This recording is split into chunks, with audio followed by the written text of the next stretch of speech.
All right, let's kick off. Hello, everybody, and welcome to the digital launch for Deep Sniff, A History of Poppers and Queer Futures by Adam Zmith. My name is Uli, and I'm a bookseller at the venerable institution, which is Gaze the Word Bookshop.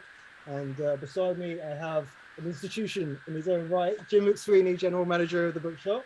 How you doing, Jim? Yeah, great.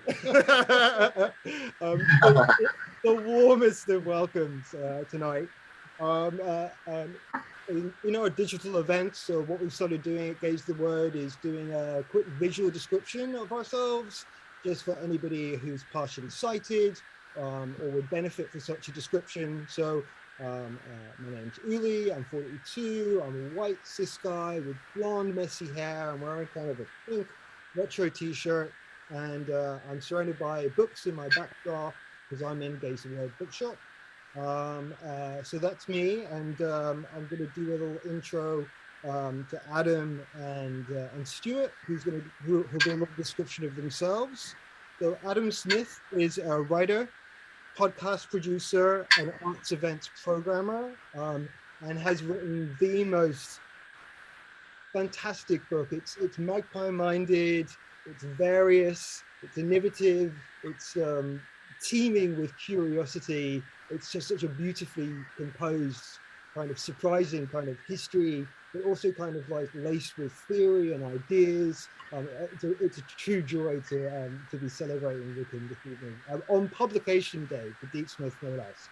So that's Adam, and he will be in conversation with the one and only Stewart, who's a DJ, writer, editor, and he's allowed me to say this, connoisseur of poppers. Welcome to you both. Can we get a little visual description from you both, please, gents, and maybe get you to start chatting?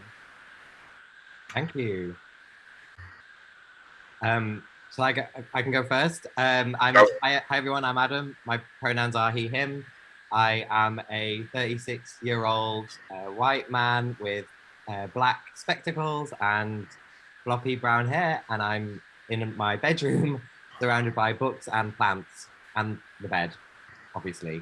And yeah, thanks very much for coming. I'm really looking forward to the conversation with Stewart, who's now going to introduce himself.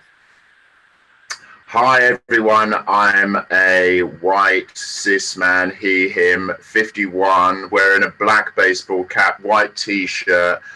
I'm in my living room, which is a very, very pale blue, and there's a window behind me, but you can't see out, but it looks out on Elephant and Castle. And that's me. So do we start the chat now? I think we do. Yes, I think we do.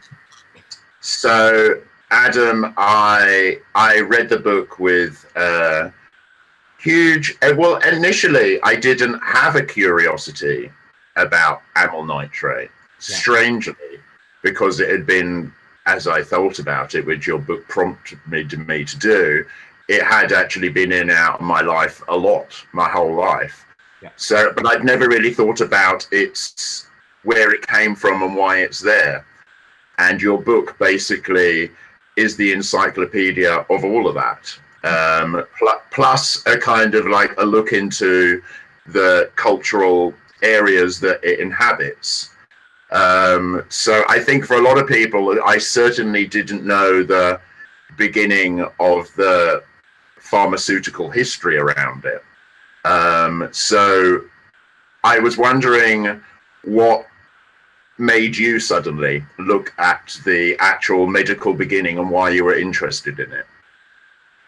I have used poppers, and I have slept with people who've used poppers, and had and known other people who've used poppers, and had conversations about poppers at a very superficial level, which is like, do you want some right now? And that was as far as it went. And then when I started to like think about it a bit more, or ask people if they knew anything more, the answer was like what you gave, which was like, well, no, I don't know much more, and I haven't really thought about it. And so I had done, I'd done like a little bit of Googling about it. And so I knew that there was this pharmaceutical history. And I also knew that I could see from a very, very cursory look at a few things that actually they've been around for a long time, and you know, the vapor has wafted into and out of all sorts of different things over more than a century. And that was just, I was like, wow, okay, well, that's interesting, just at the very surface level. And so I was like, well, I think that's like a call to arms, you know, for a writer, is to be like, well, not enough, a lot of people know about this, but they don't know very much. So therefore there should be a book, and I'll give myself that job, I suppose. Yeah. So it was a curiosity, like a blue skies curiosity of like what's out there.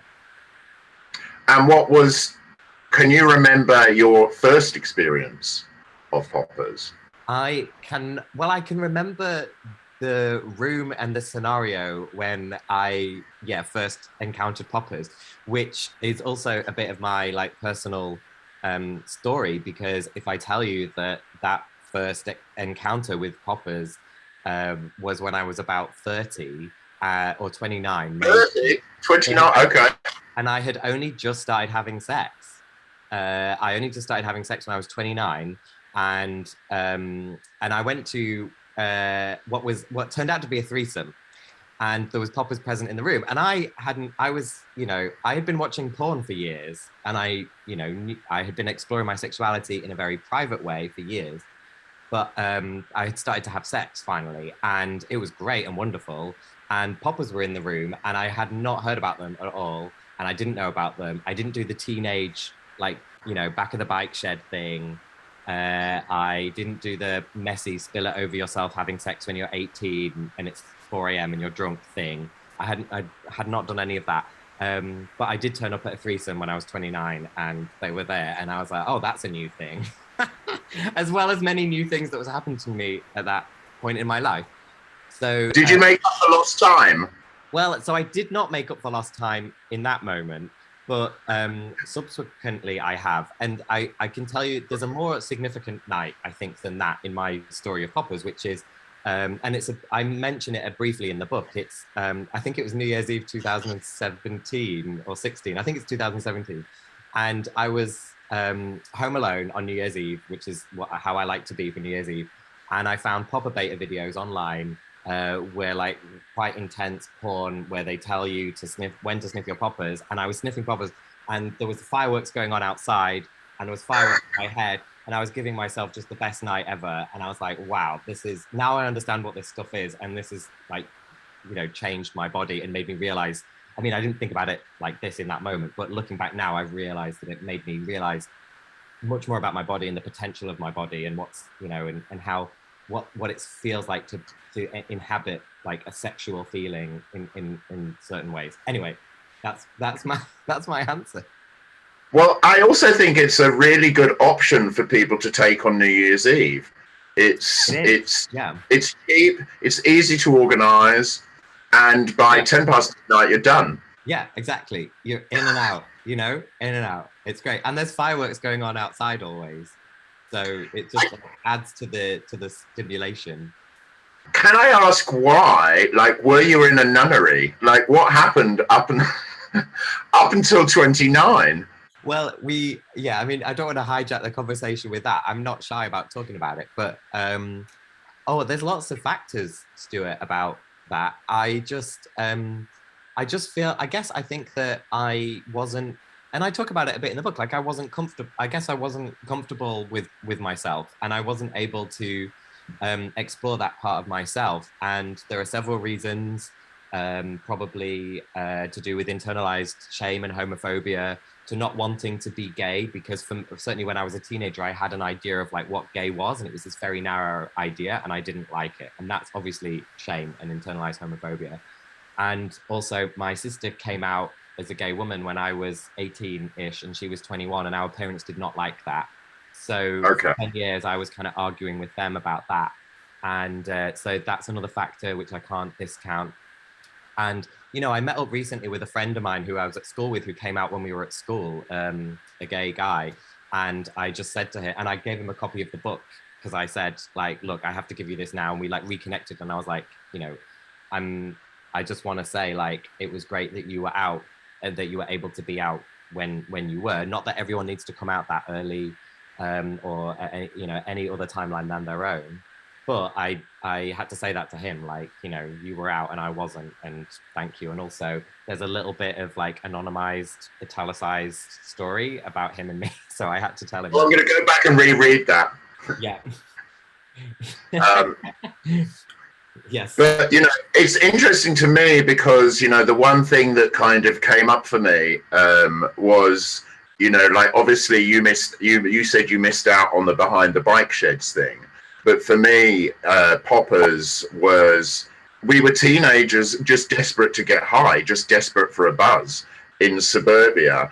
And we were doing solvents and Tippex thinner and aerosol, just anything to get a buzz, smoking consulate cigarettes, anything, you know, cinnamon, dried bananas. And then someone like came up with some amyl nitrate and we were like, great. And we had no connection to gays, sex. And we, even though you bought it from a sex shop. Yeah. And like you went to the one sex shop in Kingston and bought it from there. And then we just did it. And we thought that they made you laugh. So we took poppers in situations where you really shouldn't laugh and tried not to laugh. That was the kicks that we got as teenagers. And I have a friend staying with me at the moment, and she was at university with me. We used to do poppers all the time. It was almost part of our drama degree. And I remember like a couple of years ago, her calling me up and she'd found some poppers in her son's bag. And was like, yeah, right. That's what we both said. And obviously we weren't morally judging, although it was a weird point to suddenly find ourselves 30 years later. Yes. What do you say? But the first thing was, is he gay? Right. You know, so I spoke to him today to kind of like, as research for this, you know, because he isn't gay.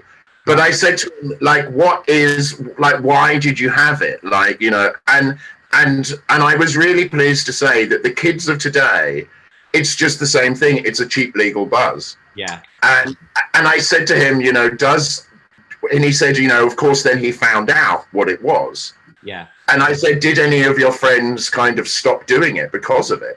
Yeah. And they did, you know, and they said to him, it's a gay drug. Wow. And he just carried on doing it. Right. This is what he just told me on the phone today, that even when it was declared a gay drug, you know, and they knew exactly why it was. He was like, we knew all about, you know, the anal sex and what it was there for, you know, and some of his friends went, right, that's it, I'm not doing it. And he said, I encouraged people to do it more and stuck by it. Wow. So your book has prompted quite a journey, even just today. Well, that's wonderful, and he sounds like a very 2021 person, and I wish him all the best. He sounds great. Yeah, no, he is. Maybe he's watching.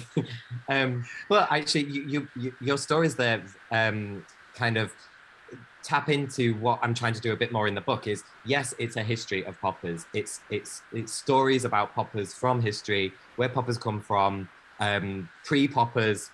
You know, amyl nitrite as a medical intervention, things, all of that stuff. It's a bunch of fact, but it's also about the discord between the ubiquity of poppers, like what you're saying, you know, like teenagers who don't even know anything about the connection with bum sex until they're told, are doing that. That discord between that ubiquity and then the sort of the broad, like, ignorance or lack of knowledge about them. So I'm trying to like explore that, and at the same time trying to do those things, connect it to the gay identity thing, because like, what does it mean to say that a drug is connected to a gay identity and that poppers is specifically connected to a gay identity? Because yes, it's bum sex on the one hand, but obviously there's plenty of other people that do that, and plenty of other muscles, you know, in different kinds of bodies that would benefit from it. And so it's kind of exploring a bit more, and I was encouraged to do this by Repeater, the publisher, a bit more, to like explore a bit more of that idea of identity. And so that's why those personal things, like the fact that I, you know, didn't have sex until I was 29, they're sort of like, they are a little bit relevant in the book. They're very relevant. It's about like, what is the, you know, what does it mean to say that this identity? And, you know, I don't know, like, part of the reason for me being in the, you know, not out for so long was because I was like thinking, well, what does it, you know, I'm like, obviously, like, I'm an overthinker. Okay. Like, have we met? So like clearly I was thinking like, well, what does it mean to be gay? What does it mean to be a man and a gay man? And so like I'm thinking about what those labels mean, and I have done for years. And obviously, you know, I was thinking about that too much and then not having enough sex. Again, not that you have to have sex, but no, but what I like is, you know, and what is interesting about your story is that in many ways that poppers experience that you had on New Year's Eve, which was just by yourself, was you, regardless of kind of having sex with anybody else or of your identity, you just found a way to be happy in yourself on New Year's Eve. And I think that is literally the most valuable thing. that is like, isn't that what we all want on New Year's Eve? We just all want to have a nice time. Yeah. You know, but whether it's New Year's Eve or Christmas Eve, just, I don't need to be in a room full of people. I don't need to be in a three-way. Yeah. I just need my bottle of poppers and fireworks outside, and I'm happy. Yeah. And I think that was something, you know, I wrote most of the book during the various lockdowns that we had last year. And that was obviously a period when there were periods in that time when I was only having sex with myself, and there were plenty of other people who were only having sex with themselves. And, you know, and also not even physically connecting with that many people for some of those periods, you know. And I had a partner for some of those periods, and even because we lived separately, we were not together. And then for other periods, I did not have that partner. So there was no physical contact that I had. And so that's another thing that the book is trying to do, is like encourage, and, you know, the reader to think about themselves as a sexual person and an intimate person with themselves, I suppose. Yeah. So, but going back to the history, which all these people having sex with themselves are in three ways or not, or in my case, taking poppers and laughing in church. And I actually, when I spoke to it was church. That was the one that you did. I did, yeah. We went into church and did poppers in the moment when they said, "And now we go into a minute silent prayer." That's when we did the poppers, me and two girlfriends of mine. And then it was the trying not to laugh while in the front row with right next to the priest. And that was really difficult. But when I spoke to Evan today, he said that he did poppers in his physics class, because that's where he had a really boring teacher. And that's what they did at the back of the class. Wow. So that was his version of church. You know, that was where it was the inappropriate, it was the wrong place to do it. And that's the fun as a teenager, is keeping it together in a tense situation. And, you know, I look back and I sometimes think, and I know you know, this is not really a regret, but I do think about like backwards in time and forwards in time. Thinking through time is quite a bit of my work, not just in Deep Sniff. And like, I do sometimes think about the teenager that I was, because I was unfortunately not unfortunately, I was what I was. I was like really trying to do well in the class, because I knew that it was my way to get out of Cleethorpes and Grimsby if I got grades and I could go to university and get away. And I was like obsessed with getting the good grades. And I was very cerebral and focused on the work with a motivation of getting out. And I think that's, a lot of people have that experience. But I do look back at that and I think, oh, you know, it would have been fun to have been a bit more anarchic, you know? You know, I think that's what your 30s are for. That's what I've found. So, and your 50s. Exactly. But also, you know, as well, it's like the grass isn't greener on the other side of the fence. It's brown on both sides, because you know, if you're sniffing Tippex thinner and being thrown out of your geography class for being too high to sit on your chair, which I was at school, then you're not getting good grades. And you're not getting a good report, and it might not turn out well for you. And the jury's still out. In my case. So, you know, it's like, you know, but tell us about the history. You're going to do a reading about kind of the origins of amyl nitrate poppers. Yeah. So this, I'm going to do a reading from quite early on in the book. We're in a chapter which goes right back to 1844. When a French chemist called Antoine Jérôme Ballard synthesized the substance that is now known as amyl nitrite for the first time, and it made him blush, and he couldn't think of a use for it. And then other chemists over the subsequent decades also synthesized it and tried it in experiments to try to find out what it did. And they had started to find that it dilated blood vessels because they could see that in the webbed feet of frogs. And they also could see that it made people blush. And that was also something to do with the blood, clearly, and blood flowing more freely through the body and into the head. And so they noticed those things and they published research on that. And at the same time as that, there was a doctor in Edinburgh called Thomas Lauder Brunton, who is really quite hot if you want to Google a picture of him. He's got this lovely Victorian beard. And he was a doctor and he was treating patients with angina. And he knew that the problem with angina is when not enough blood is getting to the heart. Because the blood vessels are constricted. So he knew that he was looking for something that would dilate the blood vessels. And he had read this research. And so that is where the story goes to, up to this reading, which I'm going to give for you now. Go ahead. If I find the section. Okay. Okay, ready. But in the winter of 1866, while a medical student in Royal Edinburgh Infirmary, Brunton met a patient called William H. This young man was only 26, but already had trained as a blacksmith and then switched to tollkeeper. His first job may have required too much exertion for him to continue because Brunton's notes reveal that William suffered from heart trouble.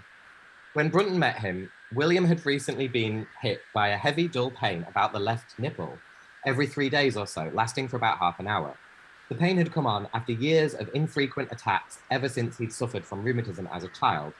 After a 3-week hospital stay earlier in the spring, William was back just before Christmas.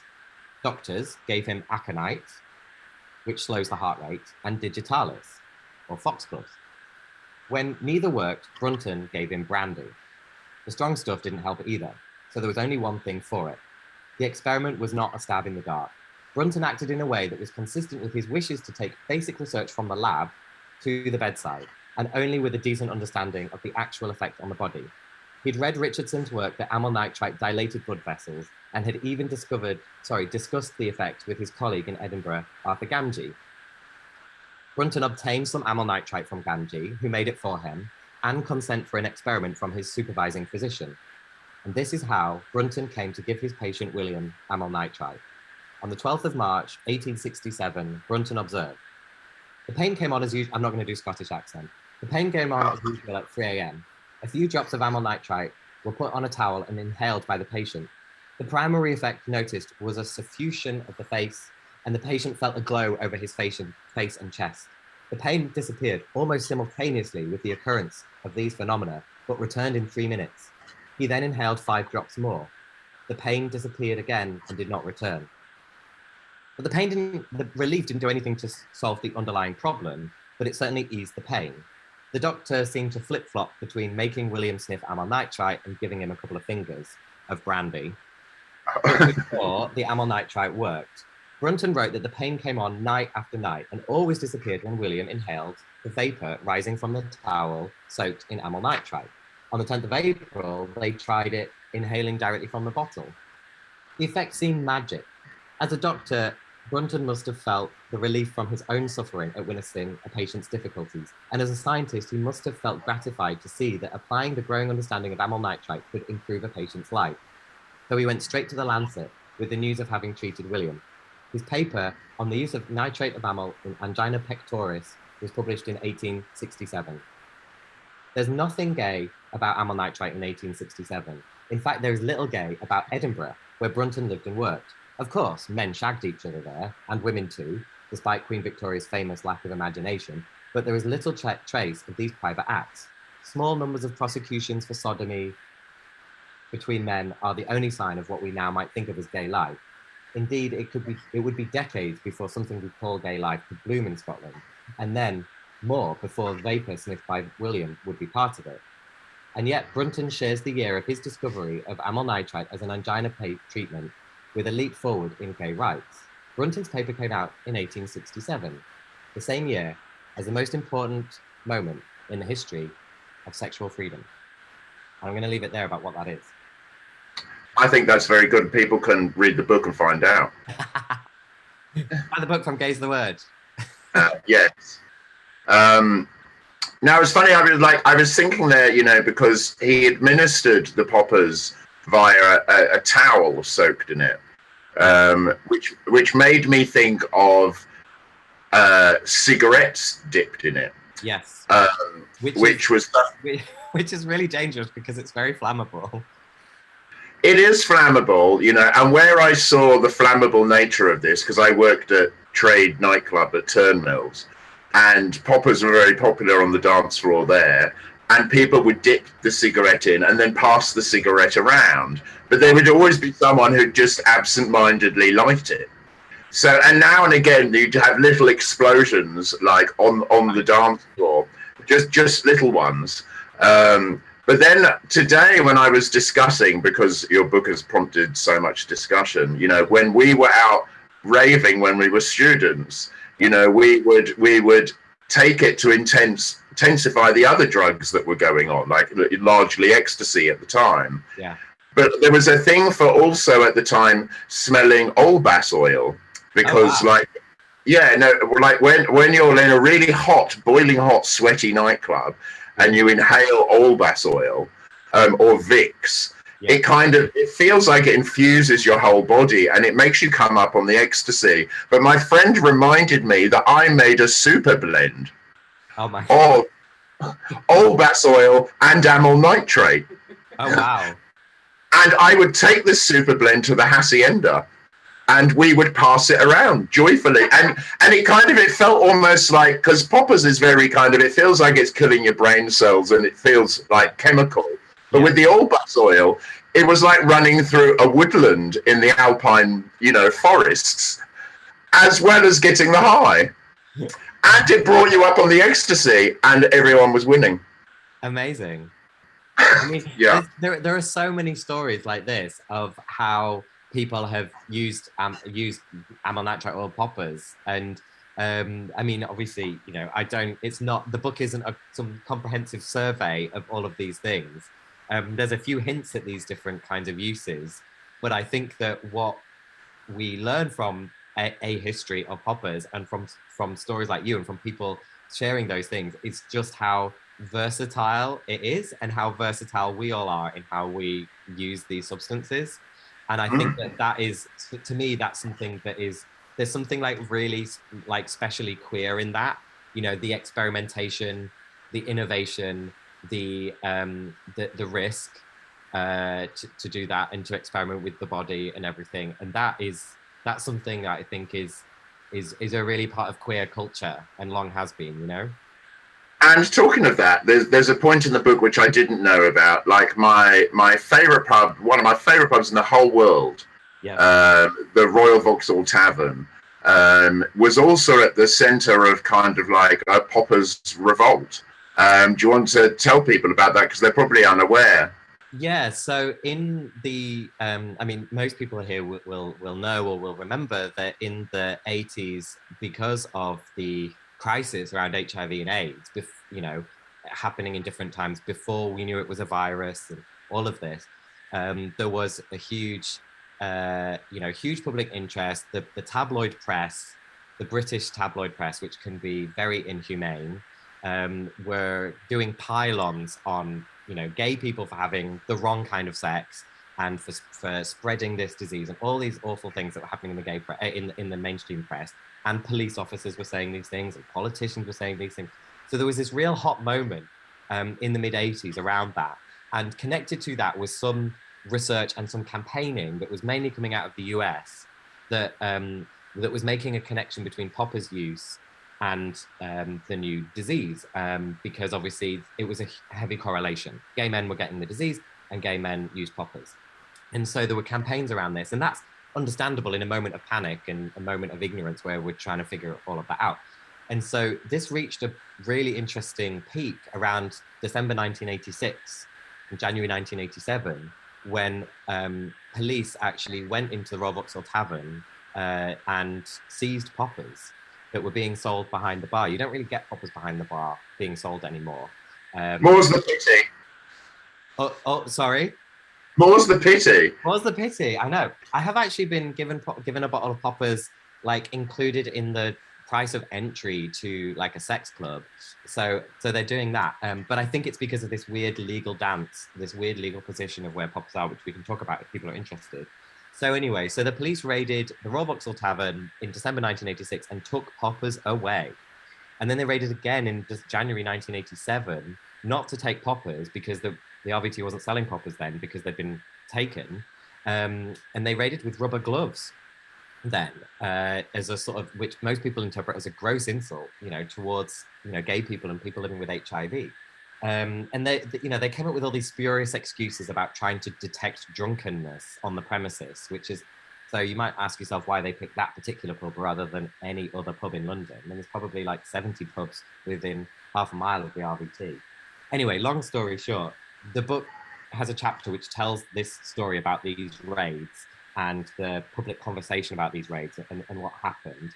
And it also thinks about the RVT as a center of performance.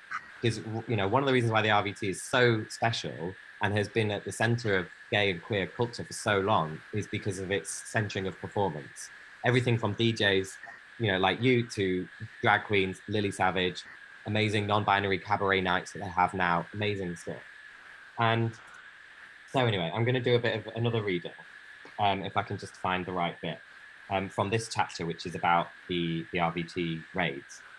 Here we go.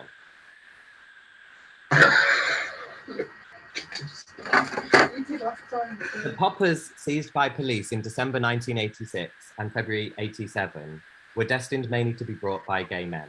They may not, if they had not been taken away, these poppers would have been used to deepen these men's intimate connections, to make them feel more joy as they danced together, even intensified their orgasms. They could even have broken free of their point of sale placement and marketing categories, landing under the nostrils of women or trans, non-binary, straight people, improving all manner of intimate connections. In fact, sniffing poppers can make you feel like the moment you are living in is better. If you're having sex, it can feel more pleasurable. If you're having a good connection with the partner, it can feel even deeper. The world falls away. That present, better moment is essentially the future you hope for. Why can't it always be like this?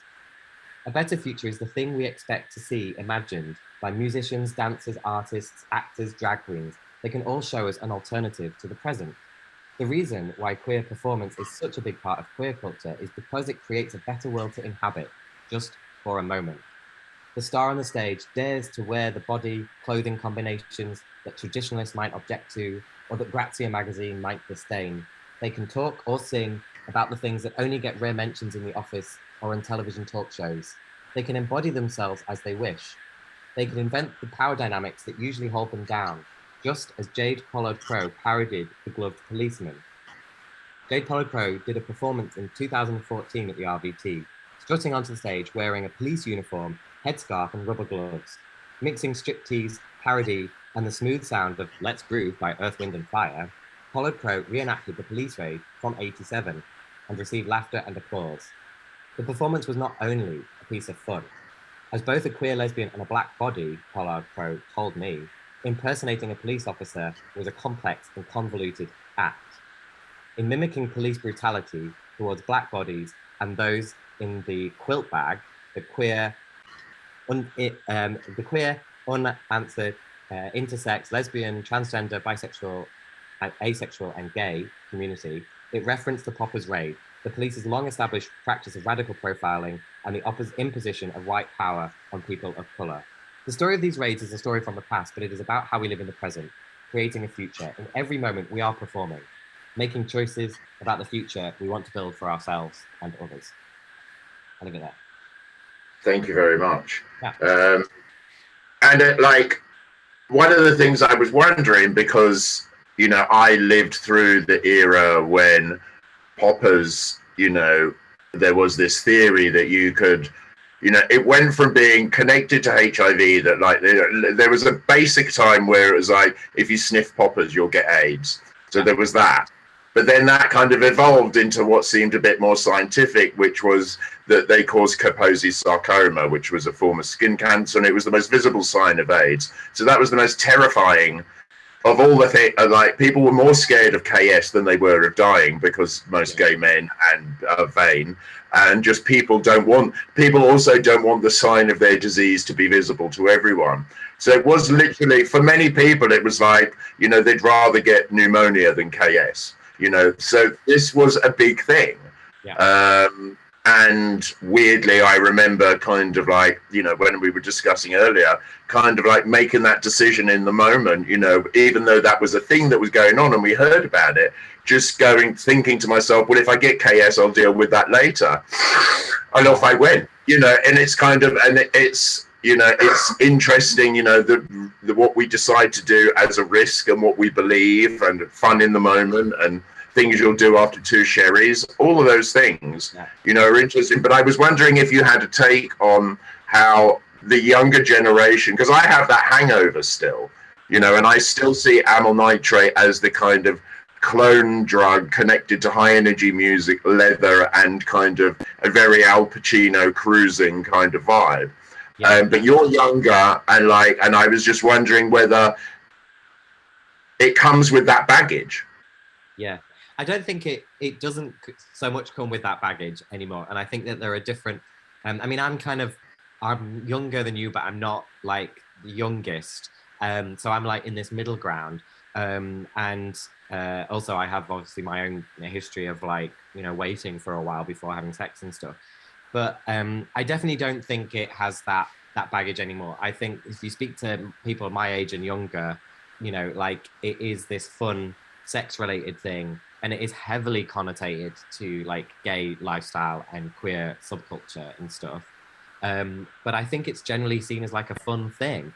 I do think that there is something different now that I don't think you saw in the years that you're talking about, which is it's become like it's become something that people use for like endurance. You know, they've basically, there are like hardcore popper users or popper pigs or betas who spend their time online kind of talking to each other about this and sniffing poppers and like telling each other to like sniff and again and again and again. And sometimes they're like, you know, in a Zoom call like this and they're having a wank together, or one of them's doing it, it's like a dom sub thing, or they're watching porn videos, and there are the porn videos, the popper beta videos, where there's like these like intense super cuts of like loads of clips, all of that. And so I think that, and also if you see on Twitter, you know, if you follow certain accounts on Twitter, that like where there are like people who are like, this is like a big part of this is a new version of this is a new queer subculture that has emerged, is what I'm saying, around like beta culture of like intense and endurance popper usage, and often connected with online porn, and that's just something that is occurred because of the internet. You know, it's just happened like that, and that's just one of the ways that this substance continues to show its versatility and its ways of surprising us, these new uses that people are finding, and God knows what else. I mean, I was watching a video of someone demonstrating how to drip some poppers onto a sock, on the end of a sock, and then roll up that end to be inside the sock, and then stuffing the sock in your mouth. So you're not going to get the liquid because it's really, really wound up, but you are going to get the vapor because it's going to come into your mouth. I was watching a video of someone demonstrating that, and yeah. I'm just really glad that nobody gave us that idea at university, because I'd have done it. Yeah, I mean, you know, definitely. It's just like, you know, you're just kind of like looking for but one of the things, if you're talking about this endurance, and you know, and if you're doing poppers and you're being kind of encouraged to by someone else, you know, and I know myself that if you've had a long night at the rave, maybe you've been to 2 raves, maybe you've been going all weekend.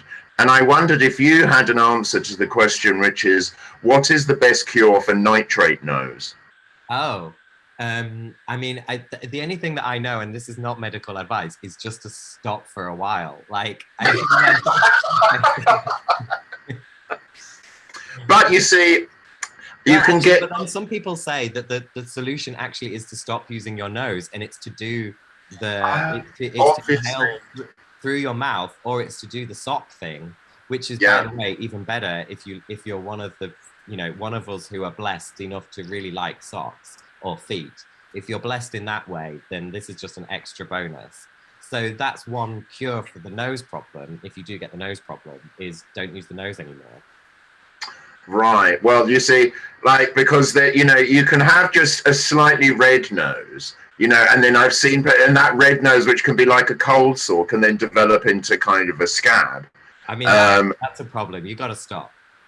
Yeah. And so, and I was speaking to my friend Louise earlier, and we were discussing this, and I said, and she said, well, luckily I never got that bad. She said, but she suggested before doing it to use Vaseline on the nose. Right. Because it acts as a barrier and a lubricant. Yeah. That's true. And I think when you do have a red nose, Vaseline is a good thing for it anyway. And again, this isn't medical, but I think it's a good thing for just trying to pull your skin back together. Yeah.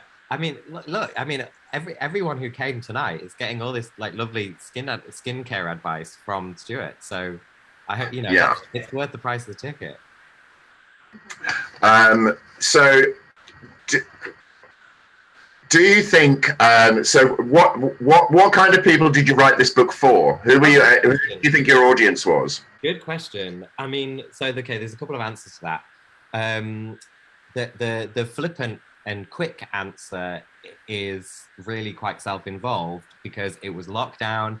I hadn't written a book before. I had written a talk about poppers and I turned it into a book proposal and sent it to Repeater, and Repeater said, yes, we like this idea of a book.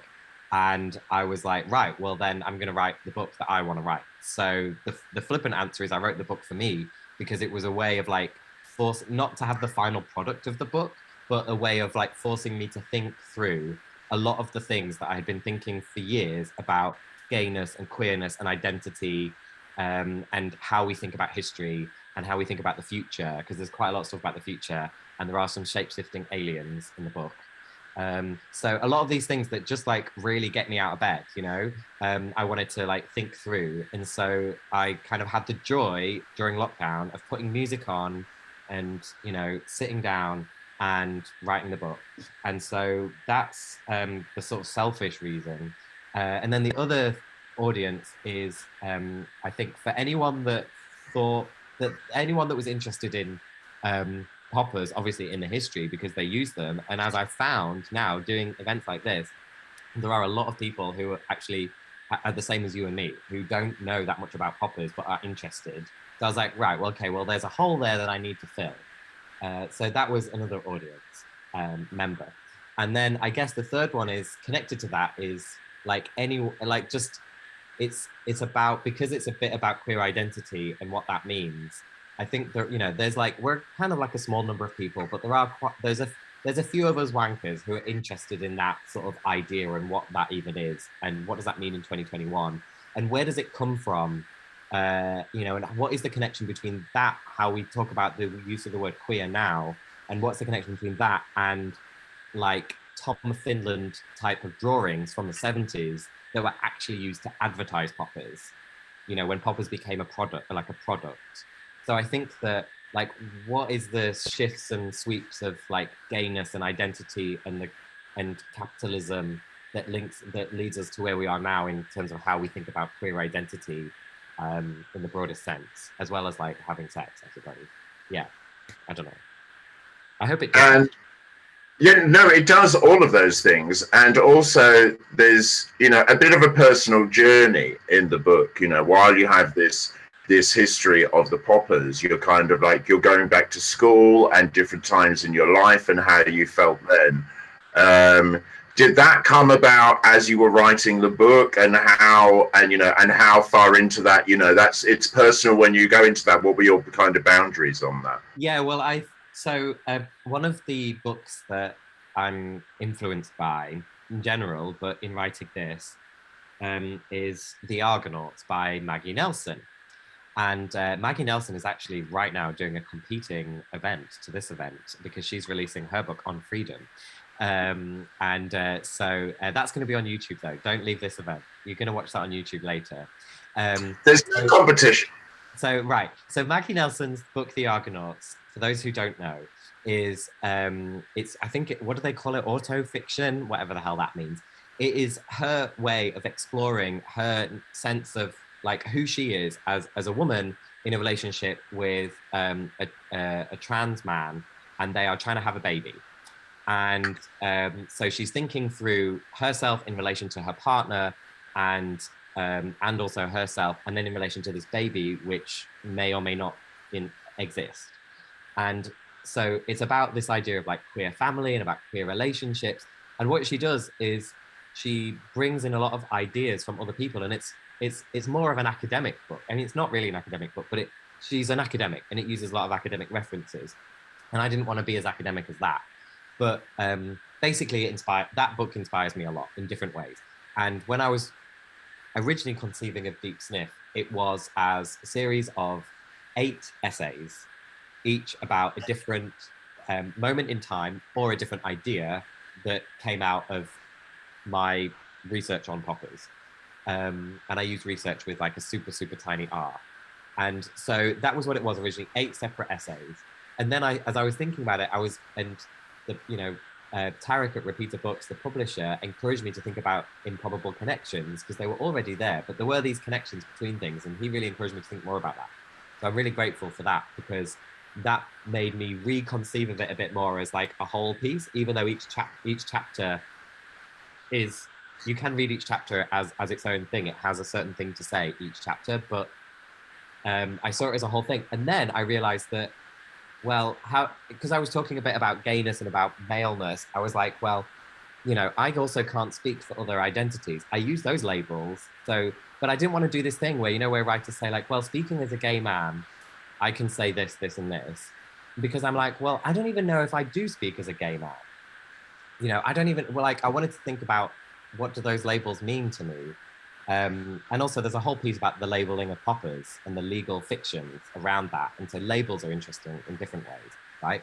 So yeah, so that was how I came into the story, basically. That was the journey, because it was like, well, I'm thinking about these labels and I'm kind of setting it up as saying, this is from my perspective as a gay man. Oh, but brackets, do I actually feel like that? And what does that mean? So that was how I was like, oh, this is now a book about queer identity and labels and the way that they sometimes hold us back. Yeah.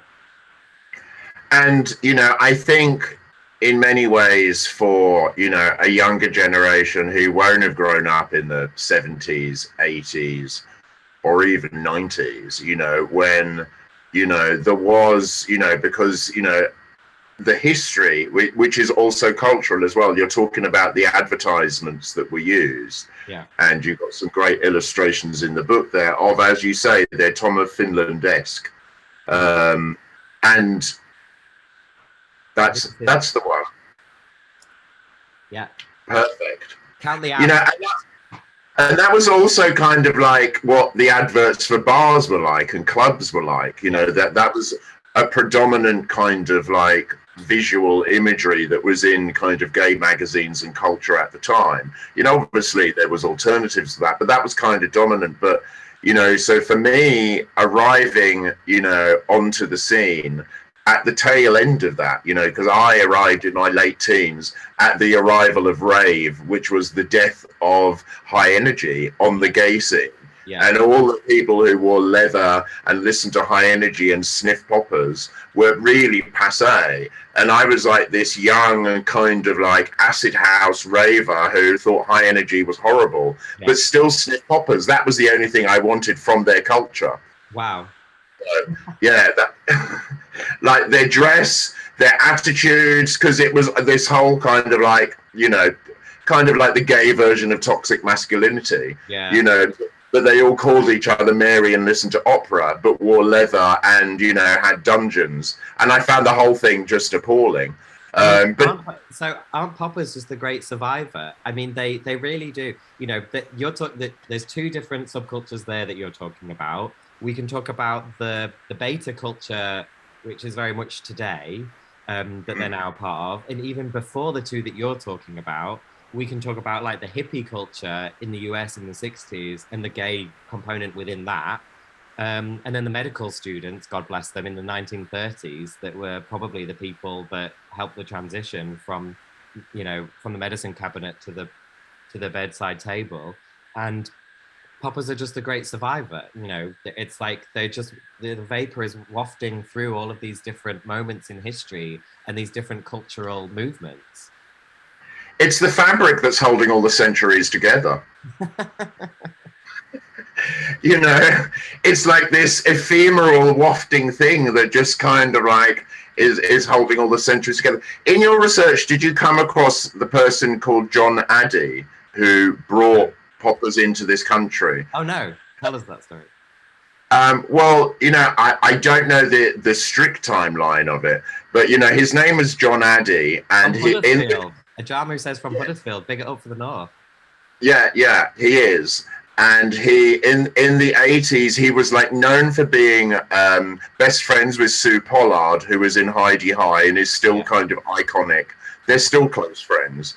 And they would always be photographed together at the opening of an envelope at gay events. Yeah. And John Addy was like the nearest thing that we had to kind of like a homegrown celebrity, because he made a lot of money from importing the amyl nitrate over. He had the main license on it. Wow. And he did very well out of it. And I later became friends with him. And he has a big house on Fire Island. And the great thing about John Addy's place was that you would go to his place on Fire Island, and all the other houses, they'd be drinking like cocktails and stuff. But at John Addy's place, you got offered a cup of tea, and he always had poppers, obviously. Yes. He was kind of like, he was a real figure, kind of during that time, as someone who kind of like, and when he arrived like in a club, and his nickname obviously was Mary Poppers. Oh yes, yeah. Yeah. So when he'd arrive in a club, and he always wore kind of like quite glittery, kind of camp, like over the top outfits, and he'd be with Sue Pollard, who'd also be dressed the same. Yeah. And he'd arrive, and people would be like, "It's Mary Poppers and Sue Pollard," and they'd be like, they've arrived. Oh, that's great! I love that. I mean, there's stories of some of the American entrepreneurs that helped to transition poppers into this product sold in these brown bottles with these labels. And so there are some stories about those figures. Obviously, they often tend to be quite secretive because of the legal, this weird legal situation that poppers are in the US and the UK. But and that's one of the reasons why I called it a history of poppers and not the history, because I knew that it was not going to be complete. Because first of all, doing queer history is often quite hard, and it is stories from personal experience, like the one that you're telling, Stewart, that where we get a lot of our queer history from, because people don't keep things like records, they don't keep letters in queer history. There's a lot of stuff that's archived in places like the Bishopsgate Institute now, but there is so much queer history that's lost just because of things like dancing around the law, or because of shame, or because of worrying about what families would think and stuff like that. So like, as someone who does quite a bit of queer history, not just with the book, that's something that's really interesting to me to think about, and how actually when we think about queer history or LGBTQ plus history, it's actually hard to find out a lot of stuff, and you can never do something that's a definitive history. Basically don't trust any history that claims to be definitive, because there's always going to be these other stories that are going to be missed. And it's wonderful now that you're sharing that story about John Addy tonight, and that Ajamu's in the chat saying, from Huddersfield, and everyone here is getting that history as well, because that's how we do history as queer people. And one of the things that's in the book, and I'd forgotten about it, and I think it's an intersection of all of those things, because it's about somebody in Parliament talking about poppers and kind of coming out as an amyl nitrate user. Do you want to talk a bit about that? I think people kind of like... Well, people will probably remember, because it was only about 5 years ago when Crispin Blunt stood up to oppose the psychoactive substances bill in the House of Commons, which the Tory government was trying to push through, which was this really, really broad sweeping piece of legislation about banning any substance that had a psychoactive effect, which is really, really hard to do. And obviously what they were trying to do really was stop the fast redevelopment and evolution of drugs, ever new syntheses of different compounds. They were trying to basically ban a whole class of drugs that could ever be psychoactive. rather than saying, well, we ban this particular substance, because they know that when we do that, and that's actually been the case with some popper substances in the US. Butyl nitrite was banned in the late, was it 89, 90 or something like that. But obviously poppers manufacturers just manufacture a different substance because that substance was banned. So the Tories were trying to ban all psychoactive substances. And Crispin Blunt said, is the Tory MP for Reigate, stood up and said, I'm a poppers user. I out myself as a poppers user, he said. And he said, and me and many other gay men would be affected by this legislation, and basically it wouldn't be fair. And obviously that was really kind of like an interesting moment to have someone talk about that in Parliament. Also, many people would think it's really surprising that a Tory did that. I actually have a little story because I bumped into him and like spoke to him about this. And he said that he's got kids, and he said or at least one kid, said they were super, super embarrassed when they saw that, because he was like really super famous for like 15 minutes. I mean, as a Tory MP, he's like famous anyway, right? I guess as a Tory MP, whatever. But like he was like super famous for like 15 minutes because he said that speech, and his kids were like really embarrassed and like texting him and stuff. Because obviously they also knew that it was related to him having phone sex. So there's a bit of that story in the book. And like, do you think, like, because like you're talking there about the kind of the development of other drugs and how they evolve, and there's been slightly different formulas, that have been banned in the past. Yeah. Do you think that there could be any evolvement in, in the actual drug? Well, this is actually, do you mean in the actual drug? Well, I was going to say something about the law, because this is a live legal issue in Canada right now, because because there is an election next Monday in Canada, a general election called by Justin Trudeau. It's a snap election because he's trying to build a bigger majority, and and we'll see whether that risk pays off. But one of Theresa May. Exactly. Hashtag Theresa May. But one of the things that has come out of nowhere in that election is that the Conservatives in Canada, and they're called the Conservatives, that's their name as well, the leader, Erin O'Toole, and another member of the party has said that if they're elected and if they win, that they will look into whether to reverse the ban on poppers in Canada, because there's an actual ban. There's a ban?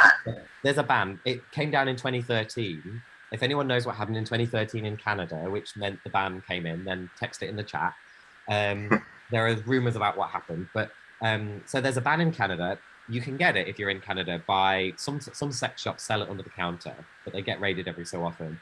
Or you buy it online from an American site, and the customs people don't really care if they get these little packages with bottles of poppers in them. But there is a ban, and the Conservatives have said that they will look into whether to lift that ban if they get elected. So it's a live legal issue there, and it's also a live legal issue in Australia because there's a ban there as well. Well, there has been, and so they're still dancing around the law in countries like that. And I'm sure that there'll be another, even here in a couple of years, within a couple of years, there'll be another moment where they'll be like put into question again, whatever. Or there'll be actually people pushing for like further liberalization, potentially. I feel like that could maybe happen. But you're asking about the substance, and yeah, the substance has changed. And now this is really interesting, and I'd love to do, if I had the money to commission the research on this, like to do a scientific study, it'd be great.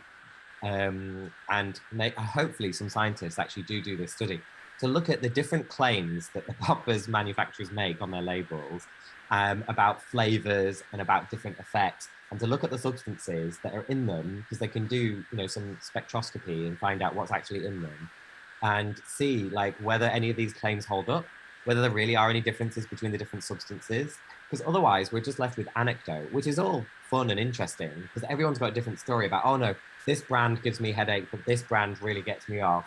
And like this brand, I like it a lot more. And this brand's very different. Like everyone's got these anecdotes about those things, but we don't really know. And partly the reason why we don't really know is because the labels are very deliberately vague and ambiguous because of the legal situation. They can't really say anything that implies that it's being used by humans. So there's a lot of really interesting stuff there. And there's this great, wonderful, weird, shape-shifting, just beyond sight stuff about poppers, which I think also links to interesting things about like gay history and queer identity. Well, the first thing that I'm kind of disturbed to note from what you've just said, Yeah. is it seems that the biggest political supporters of amyl nitrate are Tories. Well, I mean, in both countries, in the UK and Canada, it is Tories that have been vocal about it. And I think it's probably just because of a sort of, the libertarian streak. There are conservatives there is a libertarian streak in all sorts of different parties about drugs, which is, liberalize, give people information, regulate products, but give people information and let them make their own choices. And I don't know what's going on in Canada. It's really interesting because it's such a small topic. It's such a small niche issue. It must be politics about sending a signal that like we're safe for LGBTQ plus people because we know what your concerns are. When actually it's probably not the concern of like all LGBTQ plus people is that they have, you know what I mean? Like this is like a safe thing for them to campaign on because it won't really matter. Whereas actually probably what people need is like full access to like full trans healthcare, for example. Like that's probably something. I don't know the situation in Canada about that, by the way, but I'm just thinking that's probably more of a pressing issue. More important, yeah. But I also think that you're right. It's quite a clever thing because there will be a cohort probably of gays who are on social media who will be talking about this, the kind of people who are just kind of like, it will, and the hipsters who are kind of like the new kind of fans of amyl nitrate, who are not their crowd and who suddenly will be like, oh, well, and they might get into it. I want to know. It's been really fun, actually, if anyone's following this issue and like looking at some of the tweets. It's died down a bit now. There was a hot moment about a week and a half ago where like the Canadian media was tweeting about these statements from the Tories as part of the political campaigning. And then to read the comments on Twitter about like people saying, oh my God, what is this? Or, oh my God, they found out about our secret drug that we love. Or like people Googling it and finding stuff. And like, just, well, you know what Twitter's like. It is a real hot pile of shit. But like, it's really interesting to see that discussion, the Popper's discourse in the Canadian election. Do we know Justin Trudeau's take on it? Does he do poppers? Do we know? We don't know that, but we can all well imagine, and we all have the little image in our brain of Justin Trudeau sniffing poppers. If we, look, let's face it, like, come on. I think the probabilities are in the favor, aren't they? Let's face it. It's all possible. I mean, we didn't expect him to be dressing up in parties like he did. Oh no. So you never know what's coming. And it's banned in Australia as well. I didn't know that. I've been there. Somehow I didn't miss it. So Australia has given a real innovation to the world by banning poppers in a way which has enabled people who want poppers or who want amyl nitrite, or I don't know which is the main substance, maybe pentyl nitrite. Anyway, one of those popper substances, if they want it, they've been going to their doctors and saying and making the claim, which many doctors have accepted as a legitimate medical claim. And this is the innovation. Going to the doctors and saying, look, I really like to have like bum sex, and amyl nitrite really helps me to have bum sex. And that is a medical necessity for me because it helps me with my physical and mental and emotional well-being, and therefore I would like a prescription to help me to have that benefit for this drug. And some doctors, good on them, have said, yeah, okay, here's the script, and then you can go to the chemist and you can get it. And so this is this wonderful medical innovation that's happened because of a ban. I still necessarily maybe wouldn't favor the ban, but it's interesting that people have actually gone to doctors and said that, and some doctors have said, yeah, okay, here you go. And that's a great way of thinking about how important sex and pleasure and intimacy is, and intimacy with our own bodies, how important that is to us. But it's interesting, isn't it, how like at the start of the kind of like the life of poppers as a commercial pharmaceutical thing that was being sold in pharmacies like around Paddington or wherever you talk about in the book. And so people were kind of like buying them for pleasure, but also from this pharmaceutical, pretending they were for pharmaceutical use. You know, there was this kind of like, it was the elephant in the room. Yeah. And now, like all these years later, you're going to a doctor and getting them prescribed, but the doctor knows that it's not for medical use. Yeah. Yeah. But it's you and you know, so it's kind of like it's medical poppers. And that's what I'm challenging you, Stuart. I'm saying, like, isn't bum sex a legitimate medical use? Well, you know, totally. Something that is like a way to relieve stress and you know, in the body. You know, if sex is a pleasure and it's a right. Yeah, I think that anyway. Yeah. You know, I think the press would have a field day with that kind of thing, wouldn't they? It's the type of thing that a tabloid newspaper would have a field day. Doctors prescribing bum sex drug. Yeah.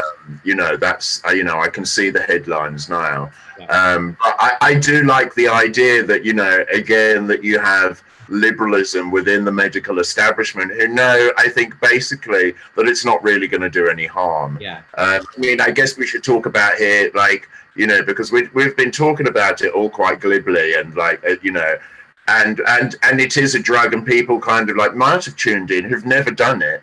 And, you know, who are like, my God, they're talking about this drug, like really casually. Yeah. Could it kill people? Is it dangerous? So what's your answer? Don't drink. It. Don't drink it. Yeah. Yeah. Don't drink poppers. That's my advice.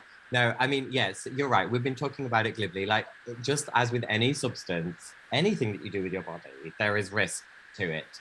The risks with poppers are very small. Every so often, every 6 months or so, one person drinks a whole bottle and suffers terribly and maybe even dies. And it's usually a young person, 18 years old, at a music festival.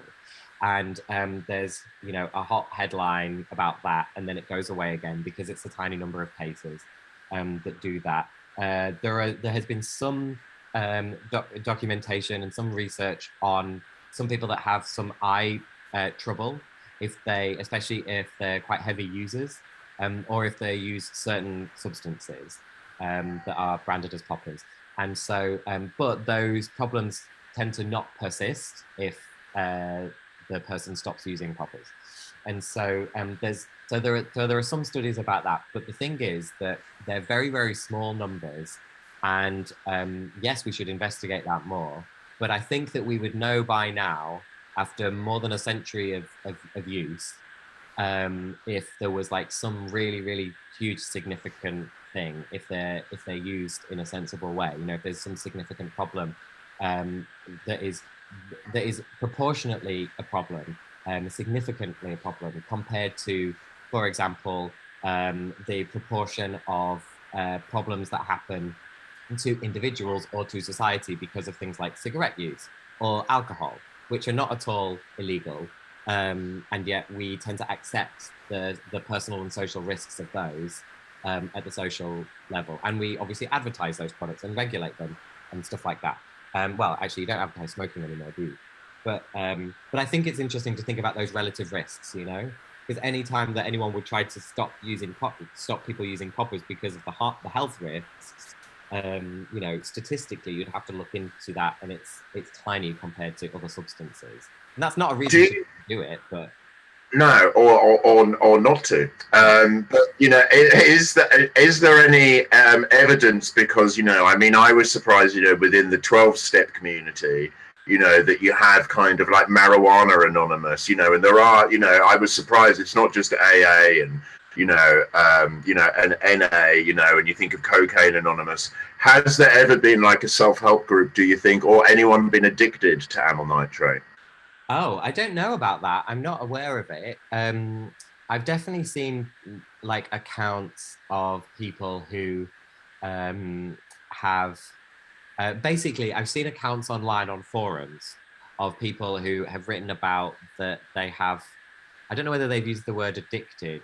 I mean, it's not chemically addictive, but it can become a habit for some people, especially if it's like a heavy use that's connected to like online porn, in a way that some people get really, really into porn, and every night they use porn, or they spend whole days using porn, and maybe edging and stuff like that. And so I've seen it in like online forums where there are heavy users like that talk about it, and that then it becomes a part of that bigger thing that they're doing. And that bigger thing might be a problem if they're spending too much time doing that and ignoring other things, you know? Yeah. Oh, someone's also put in the chat that it's worth mentioning the potential risks of combining poppers with other things that affect your blood pressure. And this person's put Viagra, and alcohol is another one. So because both of those affect your blood pressure, and poppers affects your blood pressure, so you don't want to give it too much of one signal or two different signals about, like, you know, lowering your blood pressure and raising your blood pressure at the same time. Like, you know, different things do that differently. So thank you to Joseph. That's a good point about that you don't want to mix those too much. I also, does anyone have any questions that they want to ask? They can, I think, ask it in the chat or turn their camera on and ask if they want to. I know that we're going on, but I just... Yeah. Yes, no, that would be nice if anyone has something to add there. Yeah. Otherwise, we can, we could, I don't know, we can carry on, or we can hand back to Uli and Jim in the shop. Well, actually, what else Stuart, do you want to? Oh, actually, I kind of wanted to ask a question. It's been about.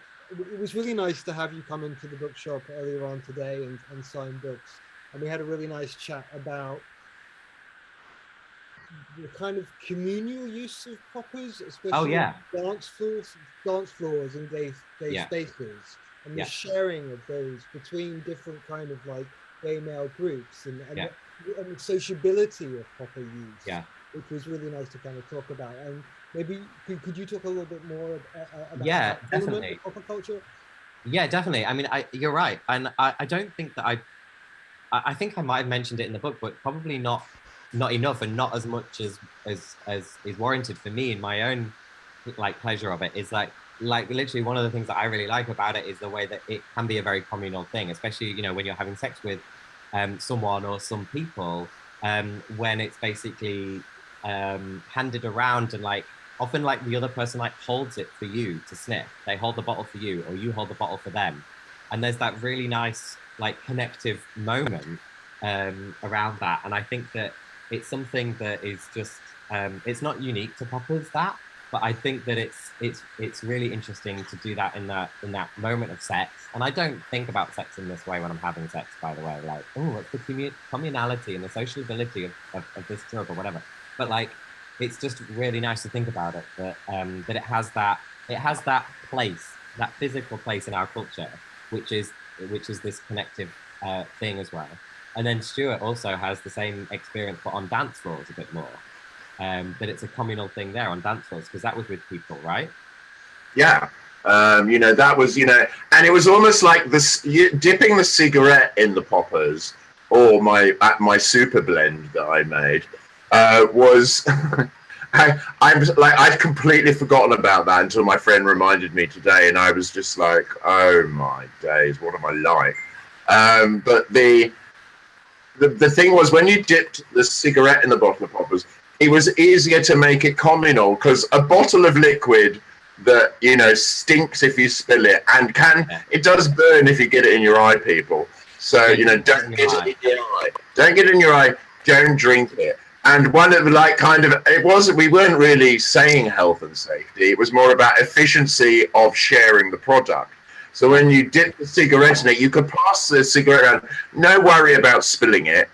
No worry about it going on the floor, you know. And it, you know, once it was wet, you could do 6 people with it. The only concern was that someone towards the end of the Chinese Whisper just thought that they were having a cigarette past them and lit it. That was the only risk. Right. But generally, we tried to stay on top of that kind of thing. But I just think it's, you know, one thing that basically that moralists, when they look at things like gay sex, or certainly like non-heteronormative sex, like sex for the sake of it, sex for fucking sake, you know, and they look at sex like that, which sometimes includes poppers, or when they look at dance floor moments like what you're talking about, you know, hedonistic, you know, pleasure for the sake of it, when moralists look at stuff like that, they're like, they think of it and they talk about it as if it's got this like low social value, and actually it has high social value, extremely high social value. It's about connections between people. It's about people coming together to share a moment and to share love in one way or another. It's love.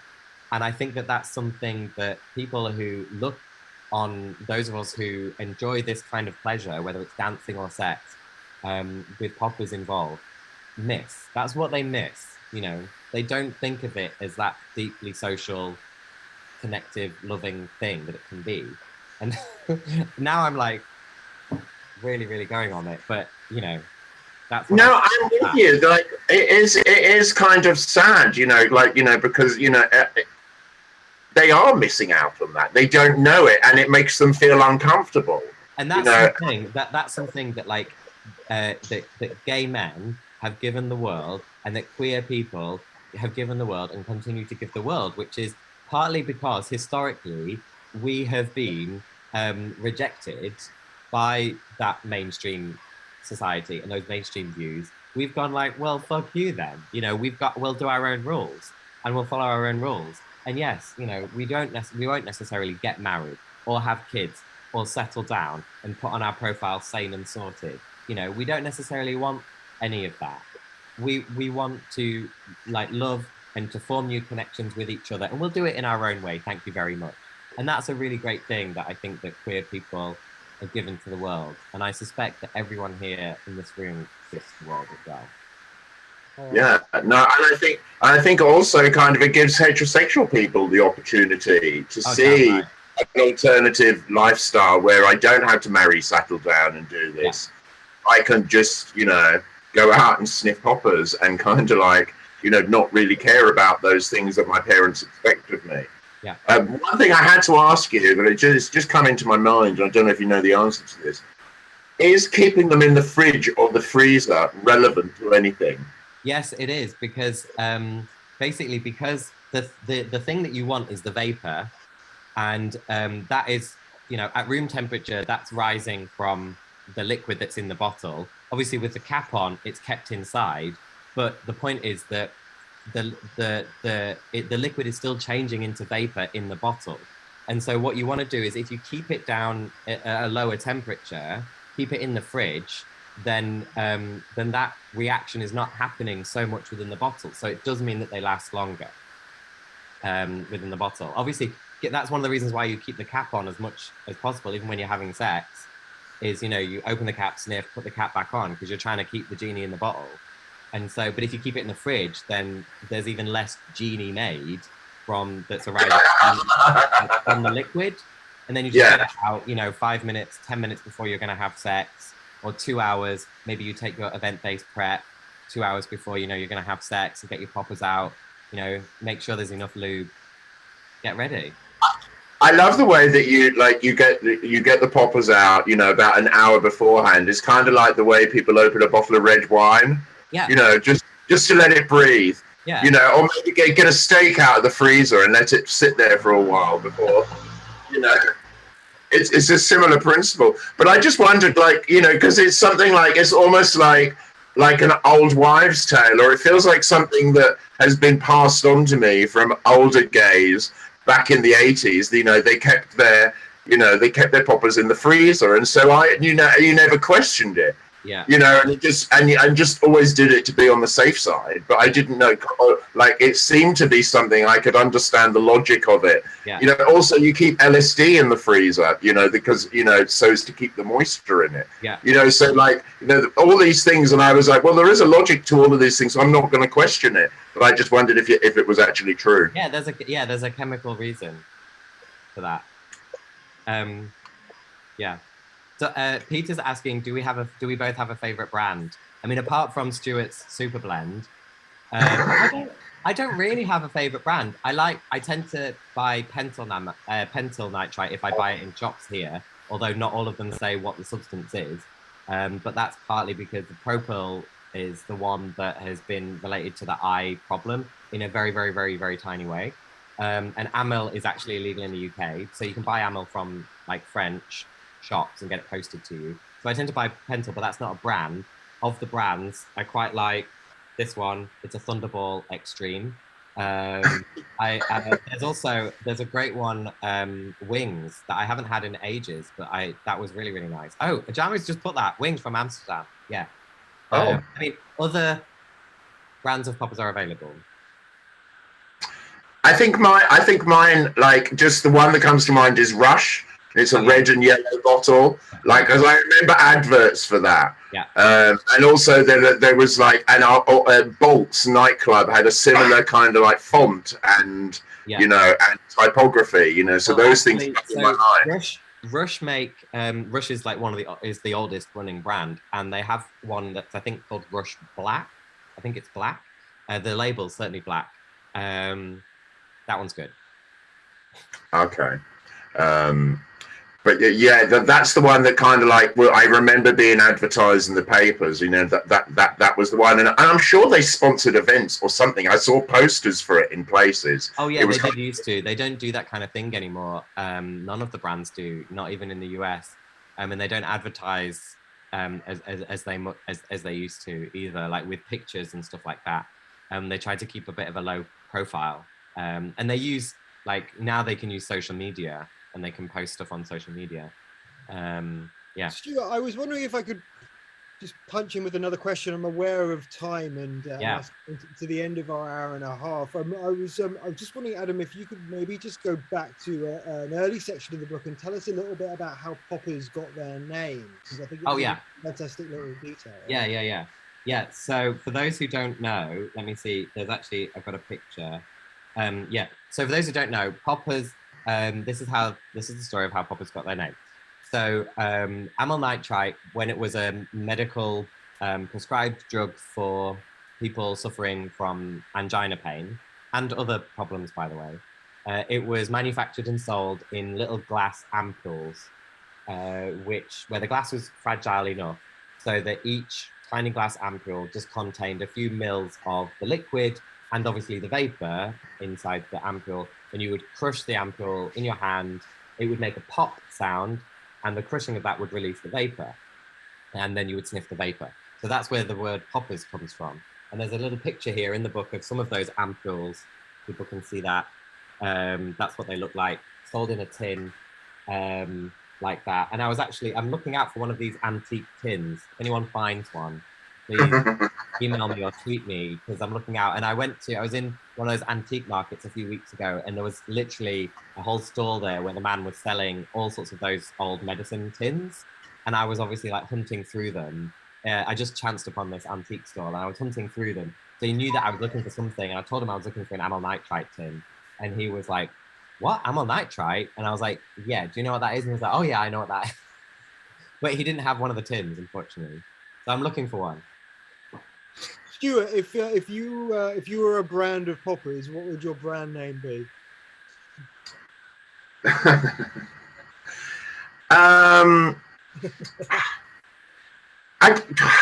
Bang. Oh. I mean, and it probably exists. I mean, they're all kind of like. It does. Because all of them, they're all quite basic. It's almost like I see a poppers brand as always being like in cartoons where you have Pam or Bow or Bash, when you have fights going on. I always see poppers kind of with that kind of branding and with that kind of effect, because it is cartoon and it is like a cartoon slap, isn't it? Really, that's what it is in my mind. Yeah. Someone's put in the chat "Twisted." I think that's quite a good one. Thank you, David. Yeah, very good. Yes, no, that's a good idea. I'd be continuing my brand, and I should. But also, Stuart, you said the word earlier, super blend. I think that could work. Super blend, yeah, because I could actually bring to market my super blend of Old Vauxhall and amyl nitrate, and sell it in Holland and Barrett as like a health supplement. Yeah. I have to say, I think this has been one of the most entertaining book events that we have ever hosted. Stuart, wow. You're an official genius. And not only are you fascinating to read, you're even more interesting to hear talk about this incredible special book. It's a fresh fusion of history, journalism, politics, ideas. It's a really fantastic read, and you talk about improbable but beautifully delicious connections in the book. It's a real joy. You're both amazing. I think we may have to wrap things up. Yeah. See, comments are coming in saying thank you, and what a hugely informative and fun evening it's been. Any last words from you, Jim? Any last little proper stories you might have? I've only ever used poppers for dancing. So I've been missing out. I was trying to re-educate myself. I've been reading your book and it's nice. How have you used poppers for dancing? Well, I just sniffed them. I was like, yeah, in a bang. Is it bang? Yeah, back in the 80s. Yeah, it was fun. On that note, thank you, Adam. Thank you, Stuart. Thank you. Thank you, everyone who's come this evening, and everyone who will engage on this book event later on YouTube. The book is available on Gaze the Word's website. It's a joy.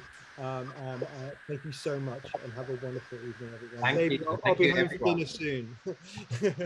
Thank you for everyone, and thank you for Gaze the Word. Thank you to Stuart. Thank you. Loads of love, everyone. Thank you so much. Thank you. Have a good Good night. evening. Bye. Thank you, guys. Good night.